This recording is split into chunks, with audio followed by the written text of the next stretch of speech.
Good morning. Hey, good morning.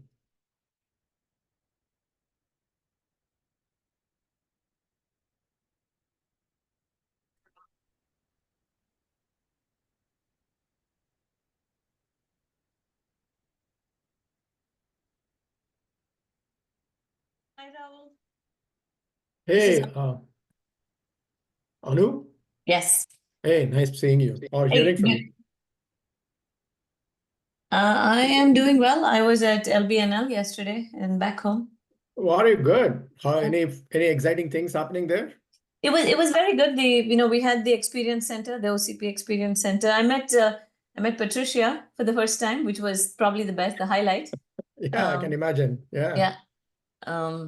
And John and we discussed, and there's a fair amount of interest. It's all falling into place. The marketplace has a lot of interest, so we'll see how that pans out. So yeah. Cool. What happened to the last 2 Fridays? Your meeting got cancelled. I mean, I couldn't attend. I tried to log in, but I don't think No. anybody. So the last 2 Fridays were the workshop, right? The CDX workshops.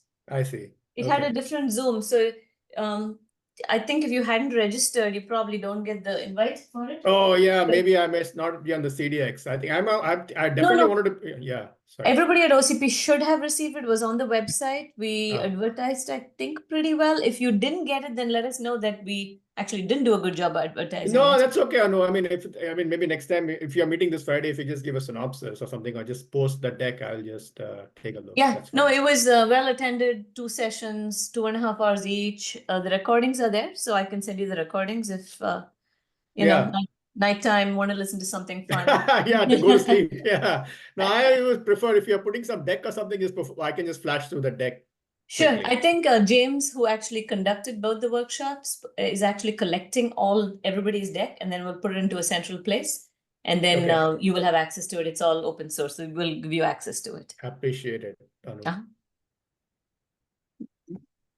Good morning, everyone. Hey, Patricia. So welcome to the second meeting. This is very exciting. So last time we have Raghu and we had Aragu and Anshu. I don't know if I'm pronouncing it correctly. Yep. But this day, like I see new people today. So why don't we start with maybe the new people can introduce themselves and then we can get to know each other. I know you guys probably know each other, but for those of us that are new, maybe. So like who wants to volunteer or I can, yeah, cool. Yeah, let me start with that. Hi guys, I'm Raúl Álvarez. I'm actually the OCP European Community co-lead, and I'm actually coming from afar. I'm coming from Spain here, so it's afternoon here, and I just wanted to check out what's going on with this Workstream, because there's discussion with a company here in Spain that potentially could be collaborating with you guys. So yeah, I sent an email the other day to everybody. Sorry about that. Sorry for the spam. But I want to, with some time, I want to introduce them to this work stream and see how they can participate. That's it. That would be great. Yeah. Alon, I see you. Oh, Boon? Yes, this is Boon Chong. I'm from Intel. I'm just wondering what is the HPC and AI Modularity about, so I would like to follow and catch up and learn from here. So thank you. Thank you, Boon. Hi, my name is Alon. I work for VivoSync, and I'm also interested in chiplet architecture, connectivity, both as a main die as well as I/O acceleration, and just want to follow up what was currently being done in the work group. Great, thank you. And now we have Sugu. Hi, my name is Sugu. I'm from Intel. I am a system on package cross firmware architect. I'm very, very interested in this topic, so I wanted to check it out. Cool. I think we have everyone now. All right, that's great. Well, thank you so much for joining me. We are very excited to grow the community and the people that are interested in these topics. It's actually great because, you know, there is a lot of discussion. The technology is there. And now the question is, what are we going to place in these chiplets? So if we can build these, like how are they going to talk? And more importantly, what is the content? How can we make sure that there is modularity and reusability? So, okay, so for today in the agenda, we had, let me share my screen. So I have some slides, but we don't necessarily have to go through them today. So because I think it would be way more better and productive that we can start a discussion. But in the tentative agenda, we have these 4 topics. So the first one is that we have the OCP Global Summit on October 15th. And it would be really cool if we can present the work that we have been doing during these meetings there. Also to bring in more people and more expertise to the work stream. So basically we are preparing towards this deadline on October 15th. Just so we have some something to look forward. We have Raghu said that he wanted to do to share with us his literature search findings. So that would be really exciting. I think you are working on towards artificial intelligence. And then the other 2 things we had was identifying specialization opportunities in HPC and artificial intelligence, and identifying supporting technologies. And basically for these last 2 would be so we can set up strategies towards building these specialization opportunities and supporting technologies, basically planning out the work from this point on. So why don't we start with Raghu, and then we we can discuss around the ideas that Raghu is sharing, and then we move forward after that. Is that okay with you? It's okay with me. Not sure rest of the group. I'm ready Absolutely. to show. Yeah. I'm sure I'm ready to share. So Okay. I'm going to share my screen. Not that one. Sorry. That one. Share. So hopefully you should see a PowerPoint slide. Yes, we can see it. Okay, first, thanks, Patricia, for setting up this work stream and also kicking it off last week. And I think so. What I did in the last couple of days, as I was thinking about this meeting, is to start looking at. I think I asked, hey, what is scientific kernel, right? So what I did essentially is that I did like a quick search, not exhaustive search of scientific kernels, specifically in HPC. I was more focused on HPC. I had done a lot of AI before, but I'm not going to share AI today. I was looking at HPC today. Okay, just to be, and we can do more of that as follow-up, but today I just thought I'll show the HPC part of it. So basically, so I have picked up, I found 3 papers in my first scan, and these are 3 papers I'm going to reference. I'm going to just walk through the key elements of what I found in this today. And the first one is about, it's an interesting paper where they actually cover a lot of scientific kernels. They cover 8 scientific kernels, and I'm going to go through slightly more detail. But more interestingly, this is a 2017 paper, somewhat dated.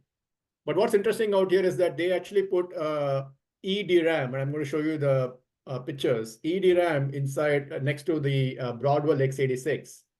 And that kind of starts giving us some idea as to how that they work in the 2017 context. And as we do this, as you're doing modularity and heterogeneous chips now going forward, how that can be kind of innovated on at an even much higher scale, right? The second paper is genomics benchmark suite. And the angle on this one is that they had taken some of the x86 benchmarks and dropped it into, they had to do some porting and see how they work on an ARM. And so that is a very good paper in two ways. One is that it's a genomics benchmarks and some scientific kernels on the genomics benchmark suite.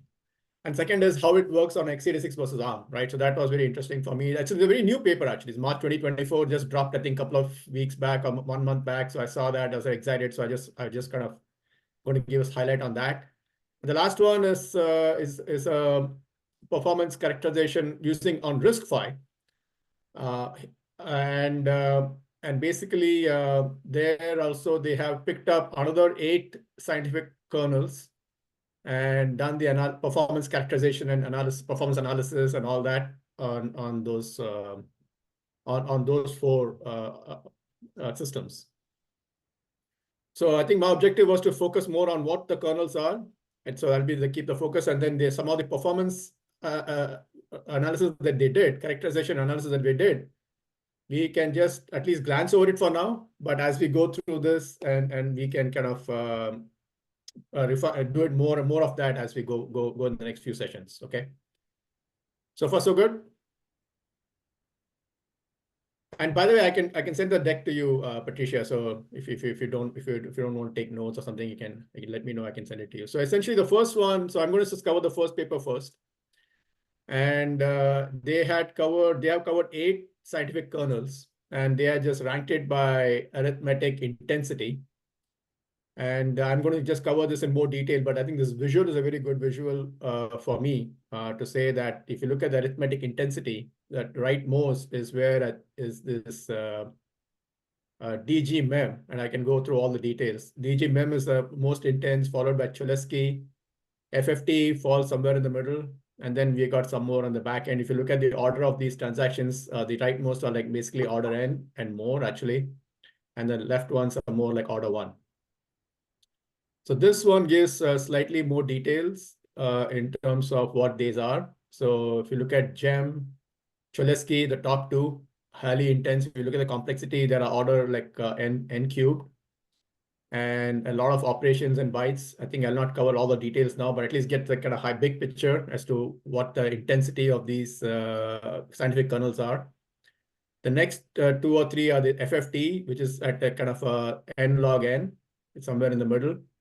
And then the remaining are kind of SP transformations and all that, and stencil, which I'm going to show more details next. But essentially this, and also they talks about the bytes and how many bytes, what are the order of the bytes that's coming in, order of the operations, and the intensity. So I think it shows a very good kind of dashboard of what the scientific kernels are and the characteristics of these kernels are. So this goes into more detail of the kernels, at least for in this paper. So these are all ordered top down. GEM is the most, GEM and the Cholesky decomposition. And GEM, by the way, means general matrix multiplication. And that's these two, the top 2 are the most arithmetic intense, followed by stencil and fast Fourier transform. And then these are like the least, the bottom 3 are the least arithmetic intense. And generally just touching upon the key aspects that the top 2 are clearly compute bound, and as we kind of saw that they're like order n3, and this is like also compute bound, Cholesky decomposition. And then if you look at stencil, it is also high arithmetic intensity, less than the top 2. Fast Fourier transform has got some characteristics, and maybe like point out that if you look at all the way to the bottom, this one, sorry. If you look at this sparse matrix transposition, that requires little computation. And the last one is basically has got more difficult to parallelize, and also has got a lot of dependency. So since a lot of these things have been at least described as to what the key challenges on these things are, I'm just like flashing it through now. As we go through it and pick up which ones we want to work on, we'll get some more ideas to what they are, and we can go dive deep into it. I just picked up a key highlights out here. The other thing I checked was all of these kernels, they are also part of some application package. So when you say GEM, this matrix to matrix multiplication, it's part of Plasma. Same thing as Cholesky is part of Plasma. And these are all like in a repository, in a GitHub repository, which is a good thing. so that if we were to go down the path of trying to start testing out, we need to know the kind of if these are available as repositories that we can go and do some lab testing on these things. Mhm. I think they also given some data sets. What's the input data sets, what the output data sets. So the first, as it says out here, a lot of these things are dense matrices as input data sets. These three have got like 968 matrices as input. These are like grids, data sets, and the output is basically another data sets. So there is some processing that happens in these kernels. And so outputs are like another like kind of some different form of data sets or process form of data sets, along with the time it takes to execute those data sets and the throughput. So this is basically the reference, right? I mean, I think I focus more on the kernels, but I think it's interesting that in 2017, this paper was looking at to see how an eDRAM, think of it as an embedded DRAM, they can put it on package. So it's called on package memory at that time. And as we're thinking about it now, coming back to what we had, I think you showed the mandate and trying to see how we can bring some of these modules together, some memory and compute modules together. This can provide a good reference as to how it was done in 2017. So they have an eDRAM out here on the package itself, and that kind of fed the L3 cache and kind of fed the cores. So essentially, that's kind of the layout that they had. And the big thing to note is that they are able to feed almost 236 gigaflops per second. So I think as we think about this for this forum, we can be thinking about what type of throughput we need to be generating. And based on that, essentially so if you look at the first two columns, that's a 200. They are able to kind of for all of these scientific kernels, they're able to drive this gigaflops per second, the first two columns. And still there is a gap, right? That's what they're calling it. And again, I don't want to cover too much of it today. I'm just like kind of introducing mostly the kernels, but I think I also want to show some of the analysis that was done and some of the speed ups that they were able to get in that particular implementation that they did, right? So you're able to see average speed up of 1.57x, max speed up of 3.57x. And essentially what they're done is basically because they have the eDRAM on the package itself, you see the green arrow out there, the bottom curve is without eDRAM, the top curve is with eDRAM. They're able to move the data transfer and data throughput to a higher level, and thereby able to get speed ups. So that was kind of the analysis of that paper.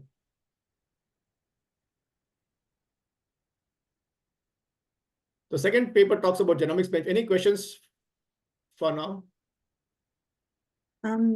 Maybe it's not a question, but so I think this is the identifications of the kernels is great. And like if you go about to slide 7, so right now they are, like this is a perfect example where we have the eDRAM and then we have the processor on chip. But then what happens is if we don't have a general purpose unit here, but we replace these general purpose units with specialized accelerators to run each of these kernels. So like in the list of kernels that you had in the table, that I think is a really good one. So, like GEM is one of the most popular, and that's something that applies for HPC and also for artificial intelligence. So that's kind of what if we have like these systolic arrays that accelerate the GEM operations, and we have this in a chiplet, right? And we put it in place of the CPU or next to the CPU, maybe a simpler CPU, and then more complicated specialized accelerators on the single package. So I think this is great. And one of the things we can work on is what is it worth to specialize, because, like GEM is a very good example of that, is a very good candidate for specialization. And a sparse triangular solver maybe is a good example of those things that maybe is better to stay in the CPU on that order. So that's another thing, another question that we can start thinking about. Absolutely. Yeah. Absolutely. And that's what I was intended to do as I was building this up and just sharing it here to start spurring up the discussions. right? Yeah, as to how we go about thinking through this. yeah, Absolutely. that's great. And you know, like it is quite interesting how just putting EDRAM next to the processing unit, in this case, you know, the CPU, you get so much advantages. So that's a very good argument as well. Yeah, I mean, I mean, as I said, I think we should look at this from a 2017 perspective versus maybe a 2025 perspective, right? Essentially, what they've done, essentially, they've speeded up the kind of, if you look at this bandwidth, right? Is speeded up the bandwidth, essentially the gigaflops per second, and so basically they are, and as a result of that, they are able to get the speed up. But I think, as I said, they have just used a general purpose CPU. And the question becomes, okay, instead of general purpose CPU, can even put like a even more specialized processor, right? That will be kind of interesting angle. And with the general purpose CPU and EDRAM right next to it, they're able to get like almost like 1.5x to 2x speed ups, right? So that's kind of interesting, but not doesn't blow my mind off yet. Yeah. Only because the cost of, I mean, let's not discuss that now. Let's move on. Let's go to the next one. Let's park this for now. All good discussion. The next one I think I found more very interesting was because first it was like a March 2024 paper, very recent paper, and they've taken some genomics benchmark suite and ported x86, some of the x86 benchmarks to ARM. So I found it interesting for two reasons. One is like genomics is hot. That's one. Second is covers a lot of scientific kernels out here. And third is basically they also talk about what is the kind of the porting challenges and the porting benefits of to ARM, right? And whatever we build out here, we have to think along those lines, like what does it take to port and what does it take to, what is kind of the improvements we get. So essentially this also another interesting angle was basically, I think when you looked at the mandate, there is also the aspect of, hey, I think the mandate talks about thought experiment with Fugaku and ARM and all that, right? So this paper interestingly starts with Fugaku A64FX processors, and they have like covered 4 processors out here. 2 of them are ARM. The first 2 are ARM, and the next 2 are x86, the Intel version and the AMD version. And I think their kind of finding observation is that most genomics applications are being optimized for x86. And what does it mean to port that over to ARM? And essentially, I think especially ARM has got this SVE, scalable vector extensions. How does that positively impact those genomics benchmarks? So then again, I think my starting point was focus of this was basically looking at what these scientific kernels mean and what are these genomics benchmarks. So they covered 13 kernels in this benchmark, and I'm going to show you a visual of what those kernels are. And they also tried it out with different data sets, right? So they tried small data sets and large data sets. And then what else have they done? And they're covering both the performance and energy evaluations, energy consumption, which is, I think, very critical aspects these days. And they have the takeaway is that, which is not, again, not critical for this discussion, but the takeaway is that since, of course, they optimize it for ARM, they have shown that Graviton 3 does perform well after all the optimizations, but it is kind of a side kind of note out for this discussion. And what they also found was that Fugaku was constrained by small memory hierarchies and latencies. So I think that's, again, another kind of, as we see this and as we start observing the performance characterization and the implementation more and more closely as we go through this forum over multiple weeks, we can be trying to see how to balance out the design. And they also have a GitHub posting. So that's good. So if we were to go try out some of these at some later point in time, we can try out these genomics benchmarks from a GitHub repository. Okay, so this is how the visual looks. And I'll go into some of the details in the next slide. So the visual is essentially this whole genomics pipeline has got like almost 4 big stages. So the sequencing is the stage 1. The second one is base calling. And if you see the big circles that are drawn out there with like with a black A or a black G, those are all the scientific kernels. So the base calling, there's a bunch of things that happens for the samples that come in. So samples coming in here, they go through some software and machines out here, which I don't know much about. I'm going to learn more about that more and more. But essentially, once they get sample data sets in, they do a lot of this base calling. And then after base calling, they can go either 3A or 3B. So there is definitely a decision flow. And sometimes they may do a genome resequencing, or they may do a genome assembly. And each of them comes with, if you see all of these black squares, they have like ABR, NN base, FMI, chain. All of these are scientific kernels for genomics. So far, so good. I'm just going to, then this basically shows in more detail as to what all of those things mean. So I'm just going to say, hey, the base calling is the first step. And essentially that could be either a ABEA, which all the kind of full forms are out here. And it essentially does some of these algorithms inside of that, like sequencing and all that stuff. And then the NN base as part of the base calling. Then the next 3 could be one of those genome sequencing that you saw like in 3A. And so, and then some descriptions on what these kernels are. And then the last part is basically the genome, or the other one, sorry, 3B is basically genome assembly, which there are 3 ways of doing it, and or 3 steps to doing it. And they're doing a bunch of processing out here. So I have not dived into the details, but I just wanted to go like a big picture view as to what are these scientific kernels and how do they fit in the genome sequencing. In terms of what the performance profiling they have done for all of these kernels, and they are just broken it up into what the ideal scale-up is, which is always going to be linear, compared to the 4 different implementations, which is the 2 ARMs and 2 x86. And as you can see, at least in this slide, there's one more slide. The only place that at least the blue tapers off is the Graviton 3 tapers off for DBG. And then otherwise, many of these places you see there's a speed up is pretty linear.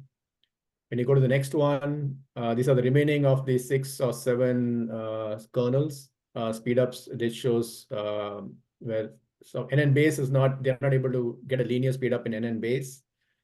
And same thing for Kamer count, right? So anyway, so I guess I want to just keep this as a reference. Don't have to cover it in detail now. But we know what are the kernels, and we know some profiling has been done for x86 and ARM, and we can keep it as we go through this. We can keep this as a reference point for us to take a look. The last one is a comparison of a RISC-V chip, and they have picked up some kernels in this, 8 kernels in this, and so that's the interesting part. This is also like a very recent paper from June 2024. So I found that very interesting. So I think again here their discussion is RISC-V has not yet gained traction in HPC. So they wanted to see what does it mean to start porting scientific applications, scientific kernels, and HPC applications onto RISC-V. And they used NASA's NAS parallel benchmark suite. And so that's what I was looking at, what that means. And they call it, and basically it's a lot of computational fluid dynamics applications. And they have done, again, interesting call out here, again, not for discussion now, but at some future point. They have done like 2, they tested out 2 ways as they're testing out these benchmarks.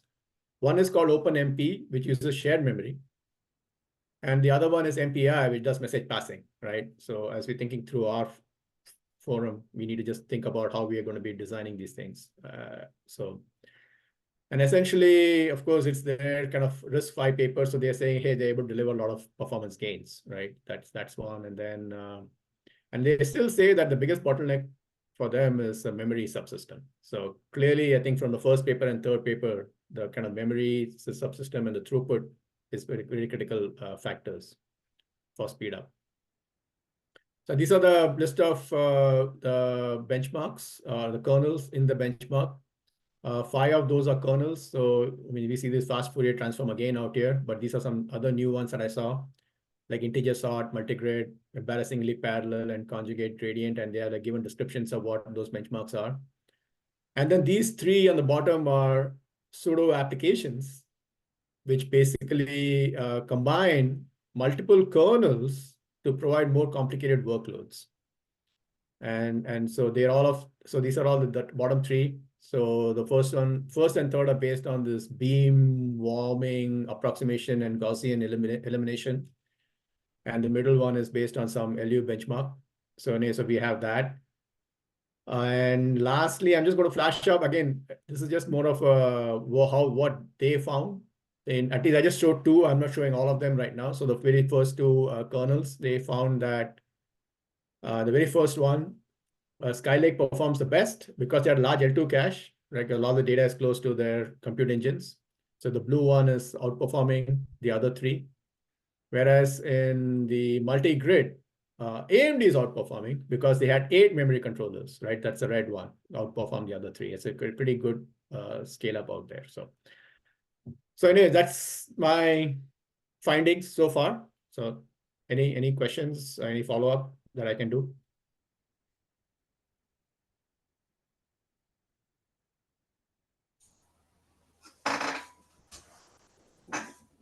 I really wanted to point out that this is fundamental to have it on the wiki, this documentation. So it would be great if you can actually share this with us after the call. Yes. I'll be happy to share it. Yeah, and a lot of these are public information. I just picked it up from the papers that I posted. Yeah, I'm happy to share it. And happy to share. I can share the papers as well, the original papers as well as the as well as the deck, if that's okay. Yeah, most of the time the value lies in getting all of the information and putting everything in one place. Yes. Yes. So if you send it to me, I'll upload it to the wiki as part of our today's meeting. Yeah. Absolutely, I'll do that.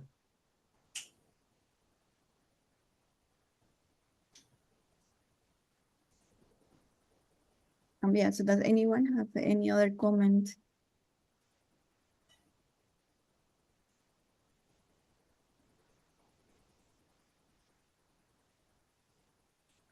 So I think this is a great conversation starter because definitely identifying the kernels is one of the first steps. So George is going to talk a little bit more about the kernels that we run on the DOE systems. He did a very good study about all the different kernels that they run. So I can share my screen.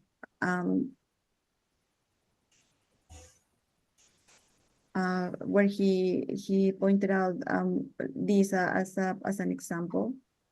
This is an example for a permuter profiling study and is published on a paper. And so you can see here that this is for the CPU only nodes, and this is for the GPU accelerated nodes. And these are all the different codes that are running. But you can see that, for example, lamps is one of the codes, but then we would have to go into, inside lamp and see all the different little kernels that they are running to complete lamps. And you will definitely find, for example, the things that Raghu was talking about, like FFT and transpose and all those things. So so that's actually really good. So this is another example. How do you read that? Sorry, go back. How do you read? So does it mean that of all of the kernels, Atlas is used 26% of the time? Is that how to read this? Yeah. Sorry, it says, I think this is about, I'm not sure if this is time or is I think like 26% of the resources are used by this kernel, by Atlas. Does that make sense? No, I mean, sorry, I did not. It does not make sense to me, but I sort of like to understand what that means. Because I was reading through all of these scientific kernels, right? They have all of these various application packages. And this, all of you look at this genomics packages, right? Mm-hmm. And so in the genomics packages, they're using certain kernels, and then so I just want to understand, is Atlas used in 26% of all applications, or is it Atlas used in 26% of the time in one given application? I see. So I don't know, let's see, let me see, what is Atlas? I don't know what is Atlas. Is Atlas a genomic application? This is not what Probably it is that's the percentage used across all applications in average, like the how much this is used. Like maybe some application use it like completely, some is using it not at all or whatever.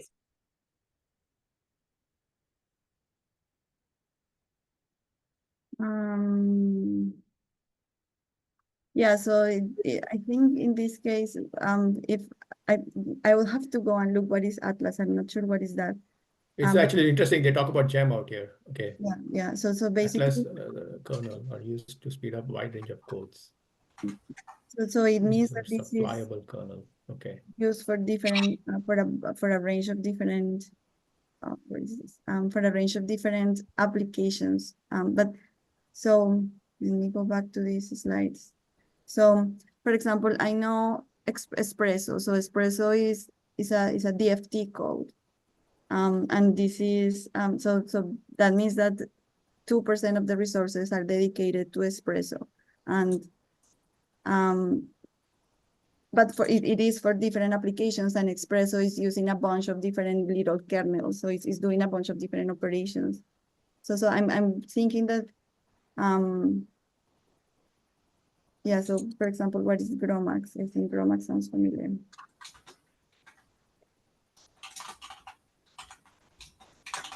So yeah, so the GROMACS is molecular dynamics, for example. So I'm thinking that this is a level above the kernels that you were describing. So each of these packages are grouping together a set of kernels used for a particular application.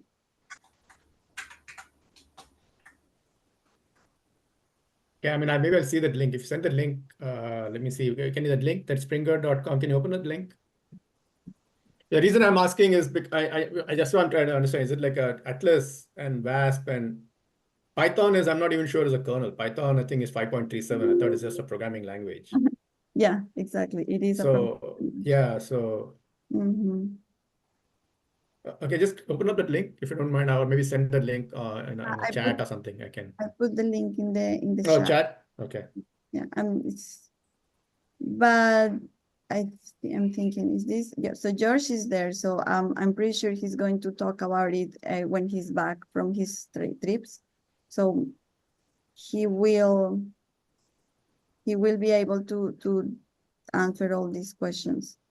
But I agree that this is kind of a combination of applications, packages, programming languages. And this is from NERSC. Can you also drop the other one also on the chat link? I can just try to see if I can read some of this offline, what it means. Yeah.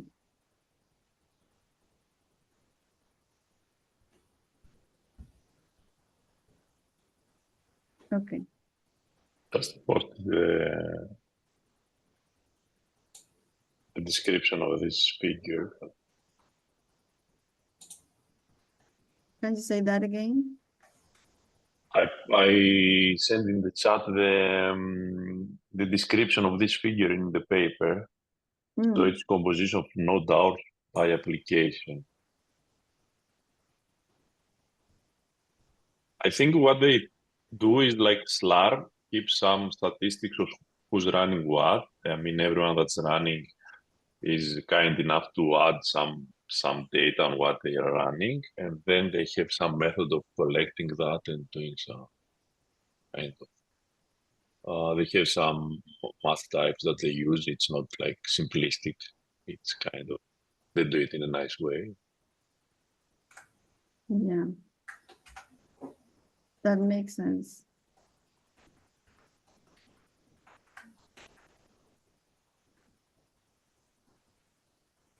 Yeah, but so for example, you know, like if you look at GROMACS, that says, okay, so GROMACS is is a code to calculate molecular dynamics, and for molecular dynamics, you need to calculate a bunch of forces if you're not using artificial intelligence. So the calculation of all those forces required, like it depending on the force is gonna be different operations. And for example, one of the non-binding forces requires the calculation of FFTs.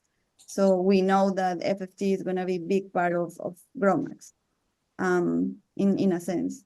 So I think this is going to be a higher level from what Raghu you identified as the kernels of all these different applications. So at some point we should definitely take these applications, find the ones that take most of the time, and then find what are the kernels that take the most time on each of these applications. We're definitely going to find that are going to overlap a lot with FFT, GEMS, transposition, asynchronous triangular solver that you identified. And then maybe take it from there. So. No, good. Thanks for the links. I'm just like I'll try to study this offline and get more familiar with this. Okay, so yeah, so basically, I'm trying to share my screen again.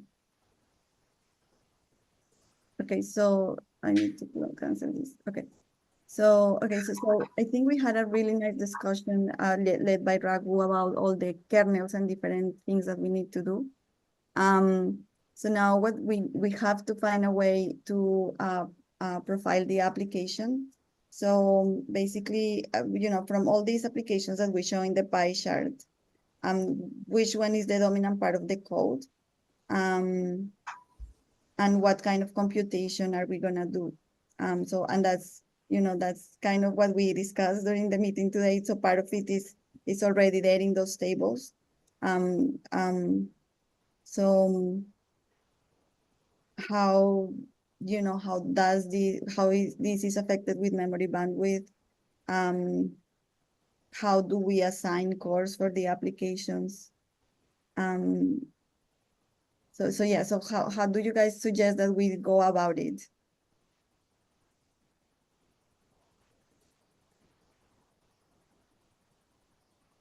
The third bullet out there, Patricia, the how cores assigned to the application, the cores assigned to the same applications communicate. So I think that could almost be two parts, right? So above all of these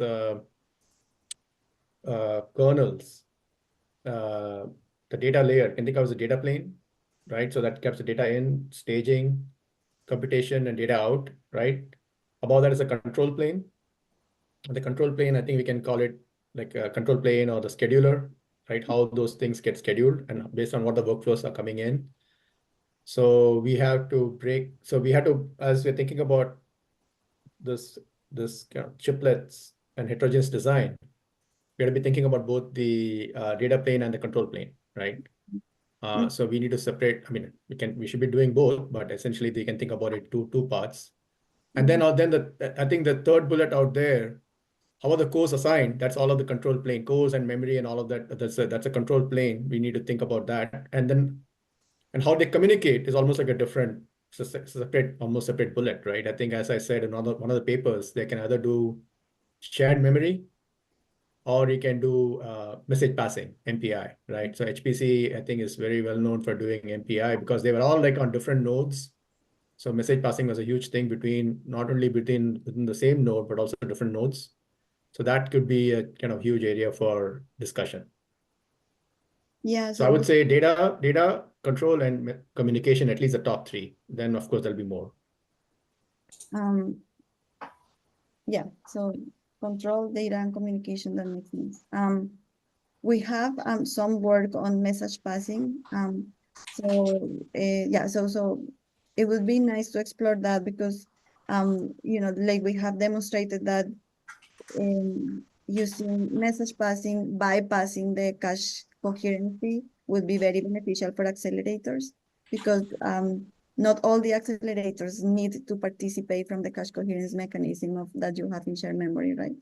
So yes, I would agree with that one. That would be a really interesting discussion.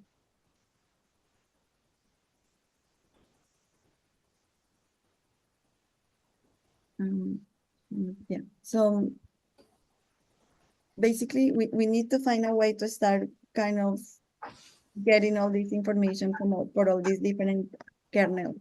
I think we could totally start from the kernels that Raghu put in his table. Those, I think those are going to be very relevant. So how do we get, for example, if we choose the, I mean, we still have to kind of find a way of taking these applications, find the data flows, and extract the kernels. But let's say that if we skip ahead and start with the table that Raghu showed about the different kernels, how do we get the memory bandwidth and the communication requirements, the control and the data planes? So how should we go about it? What do you guys think? I have a more generic question, maybe because I'm kind of late joining to this activity. How or why shouldn't we try to leverage what's being done today for GPUs or GPGPU systems with an accelerator on the side as a good starting point for what can be accelerated, how to accelerate, how to design the controller data planes? What we're proposing here, I think, is a subset of that, is a more compact way of integrating accelerators inside the package on a die instead of having it on a board. But the methodology should be very, very similar. And I think that if you look at what was done for GPUs, this exact thought process was probably done, I don't know, 10, 20 years ago by NVIDIA and anybody else who designed these big accelerator cards. So again, maybe we should also think about what was the research done for that kind of domain and try to leverage from that.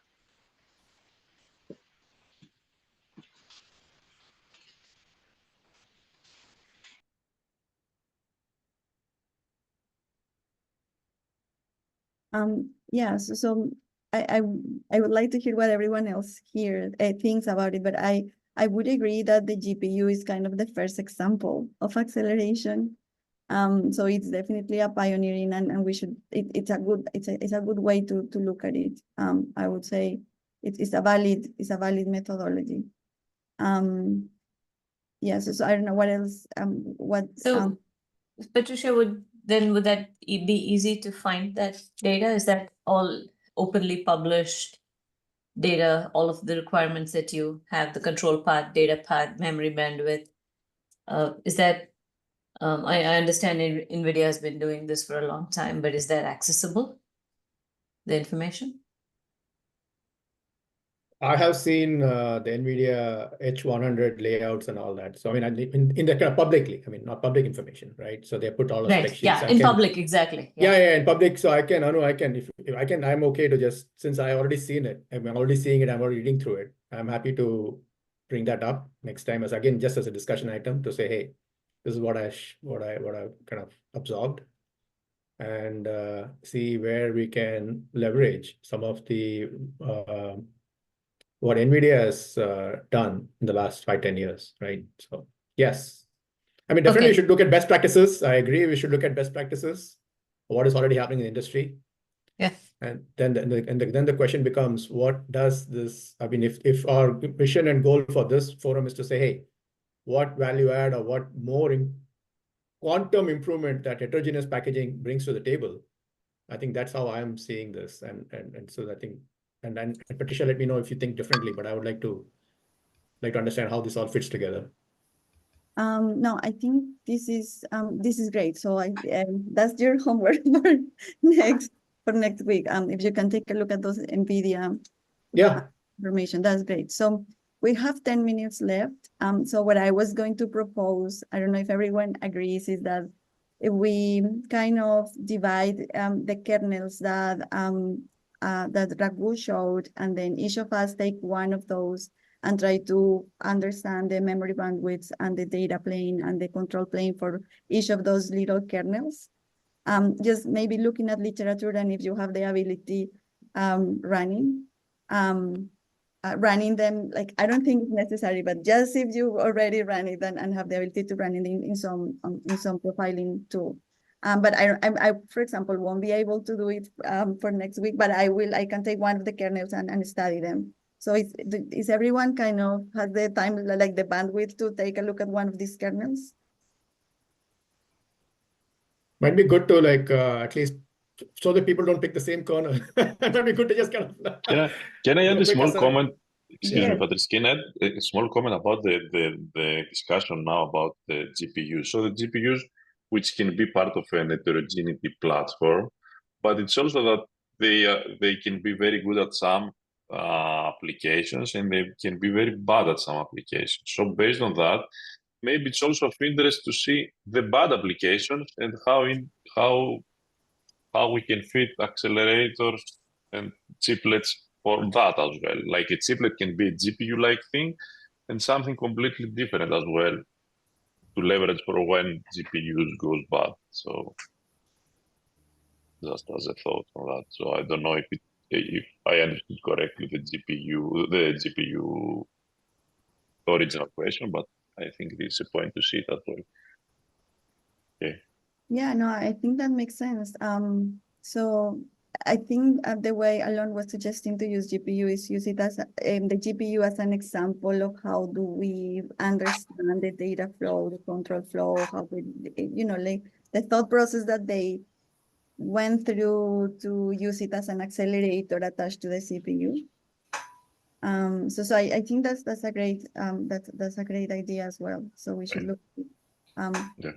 So Raghu, would you mind to share your table again with the kernel? Right now, or I mean, I can share it now. Yeah, sure. I mean, if you can share your screen. Yeah, sure.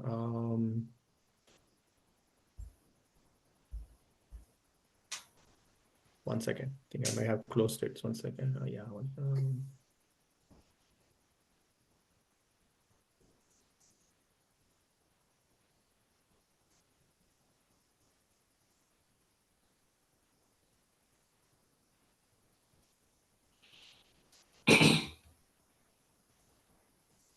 Hopefully I'm sharing the right screen. Can you see a big? Yeah, we can see your slides. Okay, all right. So this, I think it's on three different papers. The first paper are these kernels, right? And the second paper was the genomics kernels. So where do you want to start? Want to start here? I think we can start from here. So I'm going to say that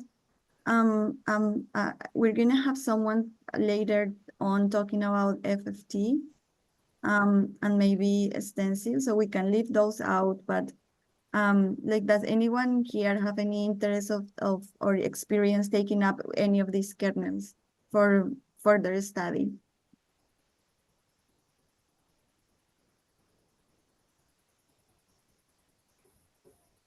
So I'm going to be completely honest. I don't know enough about these kernels. I'm happy to take one and try to understand what you want me to do of it. I'm a silicon person, so but I'm happy to try to understand if you want to assign me something. I might have to consult you in between. I am on same boat. I am on same boat.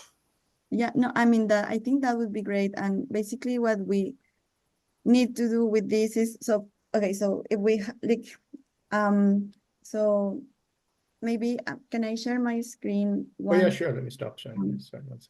Yeah, there we go. Okay, so let me give a little bit of context of what we need to do. And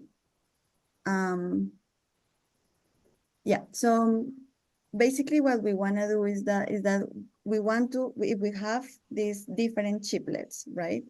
We want to be able to use these chiplets to create completely different products. So let's say we have the HBM chiplet and we have the IO chiplet and we have the memory controller fit chiplets and the NOC chiplet. And then we have the CPU chiplet. We're going to be able to take each of these chiplets, put it in a package, in a substrate, and then create the same maybe high performance computing or the AI system that you would in a monolithic approach, right? So here is the Fugaku example where we have the monolithic approach that we are all used to. And then the thought experiment is what happens if we create, like we identify all these different chiplets, and then we place them, we stitch them together on the same chip, and we find a way for all of them to communicate, to be able to create the same monolithic, but in a chiplets way. And this is what we get. And now if we think further and we do, I mean, we here in the Workstream do our work of, you know, to find these standards. What we can do is replace all, like change these different chiplets to create different variants. So for example, here, instead of having all these as assigned to CPUs, we will have an FPGA, for example, to provide programmable logic. Or we can have an inference engine instead, and then maybe a C of 256 RISC-V cores. Or maybe we can have the accelerators for for these particular kernels that are important for the HPC and artificial intelligence community. So for example, here we can have an FFT accelerator or a GEM accelerator, or you know, or a transpose. I don't think maybe a transpose is going to be a good accelerator, but you know, like all the different kernels that we're talking about. So basically, the question that we want to answer is you know, like, first, are these kernels good candidates for specialization, and how they would look like on a chiplet here. So far, so we can create these these different variants. So you know, like the first task we had is, okay, so we are going to identify the kernel. So we're gonna keep doing this along we go, along the lines.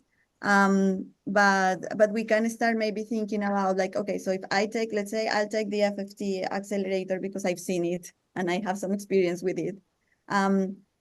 Like, how does this chiplet would look like?